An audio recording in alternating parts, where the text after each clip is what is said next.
दो अलग देश, भारत और जापान। दो प्राचीन सभ्यताएं, प्रगाढ़ ऐतिहासिक संबंध और असाधारण समानताएं। ये सच में उस समानता की कहानी है जो हमें भौगोलिक असमानताओं से परे होकर एक दूसरे से बांधती है। वेद और बुद्धिज्म के जापानी विद्वान हाजिमे नाकामुरा ने अपनी किताब में लिखा है कि भारतीय प्रभाव और जापानी संस्कृति के बिना गौतम बुद्ध आज वे नहीं होते जो वे हैं। ज्ञान, बुद्धिमत्ता, मेधा, भाषा, संगीत और पवित्रता की भारतीय देवी सरस्वती और जापान की देवी बेंजाइटन, जो कि समान कारणों से ही पूजनीय हैं, इनमें असाधारण सामान्यताएं पाई जाती हैं। भारतीय देव गणेश जी की अनेकों मूर्तियां जापान में पाई जाती हैं, जिनमें सबसे प्रसिद्ध है कंगीते गणेश, जिसमें जापानी भगवान डाइकुकोटे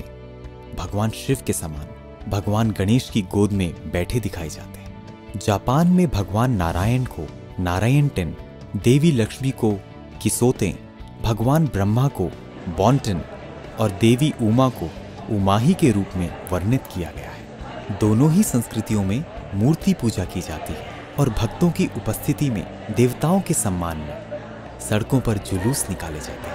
जापान में पालकियों में देवताओं की शोभा यात्रा को मिकोशी कहते हैं और भारत में रथ यात्रा। कृषि प्रधान समाज होने के कारण भारत में फसलों की कटाई के समय उत्सव मनाकर प्रकृति का आभार प्रकट किया जाता है। जापान भी अपने मूल भोजन के लिए कृषि पर निर्भर है, इसलिए जापान में फसलों की कटाई के समय टोरिनोइची नामक त्योहार मनाते हैं, जिसमें लोग अच्छी फसल, अच्छे विक्रय और अच्छे भविष्य के लिए ईश्वर का धन्यवाद प्रकट करते हैं। बसंत ऋतु में जब चेरी ब्लॉसम के वृक्षों पर फूल लगते हैं, तब जापान में कृतज्ञता का पर्व सकुरा ब्लूम मनाया जाता है। इस पर्व के दौरान मन और शरीर की सफाई के लिए आग पर चलने का भी रिवाज है। उसी प्रकार से तमिल लोग इस मौसम में भगवान मुरुगा अर्थात कार्तिकेय के विवाह का उत्सव मनाते हैं। इस पर्व को पंगुनी उठिरम के रूप में मनाया जाता है और इसमें आग में चलने का भी प्रचलन है। शरद ऋतु में भारत में नवरात्रि का उत्सव मनाया जाता है। यह 9 दिवस तक चलने वाला वह उत्सव है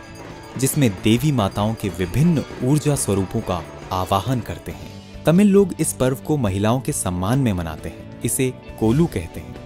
इसमें सभी लोग अपने घर में गुड़ियों को सीढ़ी नुमा सजाते हैं और सभी महिलाएं एक दूसरे के घर उसे देखने जाती हैं, जहां उनका स्वागत मिठाइयों और उपहारों से किया जाता है।